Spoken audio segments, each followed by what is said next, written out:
এক সোমবারেই খিচুড়ি।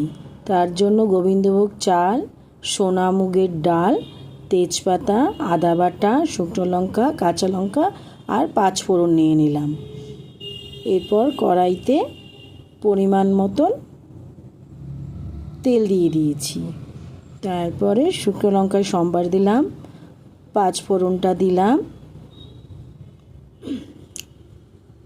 দিয়ে একটু নাড়াচাড়া করলাম।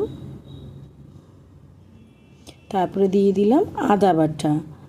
এরপরে তেজপাতা দিয়ে দিয়েছি, দিয়ে মুগ ডালটা দিয়ে দিলাম, দিয়ে ভালো করে নাড়াচাড়া করতে হবে।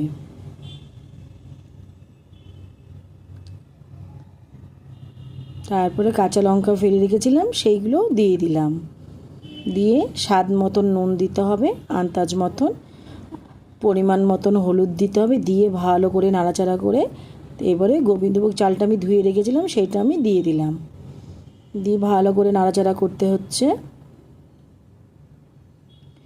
হলুদটা একটু কম মনে হলো আবার একটু আমি হলুদ দিয়ে দিলাম।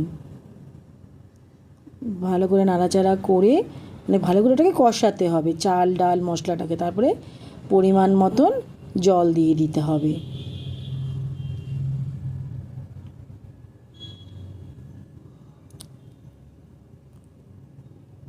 এবার আমি বেগুন সরু সরু করে কেটে রেখেছি, সেইগুলোকে তেলে ভেজে নেব।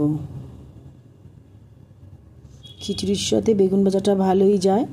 ঘরে সরু বেগুন ছিল তাই কেটে নিয়েছি। পাশের গ্যাসে বসিয়ে দিলাম কড়াই এবং বেগুন ভাজার জন্য। খিচুড়ি মোটামুটি হয়েই এসেছে।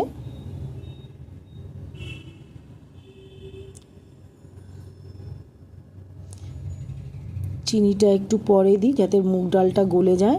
এরপর আমি আমার হাতের তৈরির একটা গরম মশলা করি, সেটা আমি দিয়ে দিলাম। ঘি দিয়ে দিলাম, দিয়ে ভালো করে নাড়াচাড়া করে হয়ে গেল আমার 1 ফোড়নে খিচুড়ি।